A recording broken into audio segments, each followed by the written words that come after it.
Tak, hammaga assalomu alaykum. Bugun biz hijoma qilib tugatdik siz bilan. Qanaqasiz holatingizni bizga iltimos etib bering, yuzingizni olmayman. Hijomadan keyin o'zingizni qanaqa his qilyapsiz? Qanaqa nima deydi?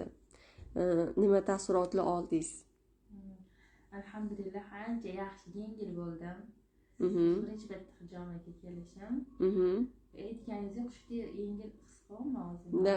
Og'irliklarim ketdi alhamdulillah. Alhamdulillah. Lekin boshida qo'rqdingiz-a? Qo'rqdim. Og'rimadimi? Yo'q, og'rimadi. Hijoma qilingan og'rimadi. Lekin hozir massajlar yoqdimi? Mashalloh aka, mana shu yoqdi. Yoqdi. Xo'p, keyin hijoma kursimda ham qatnashyapsiz-a? Ha. Inshaalloh. Xo'p. Qolganlarga tavsiya berasizmi mana shu hijomani? Ha, kelinglar, hijoma oling. Baribir doktorga ham undan ko'p mablag' ketar ekan, mablag' qimmat deydigan bo'lsak, undan ko'ra ximika dori ichib anaqa qilgandan ko'ra tabiiy yo'li bilan sunnatga muvofiq lecheniya olganda inshaalloh shifo bor. Da, inshaalloh. Rahmat sizga kattakon. Bu birinchi marta edi. Ha, birinchisi. Da, alhamdulillah. Xo'p, Alloh shifo bersin. Rahmat, sog' bo'ling. Sizga ham rahmat.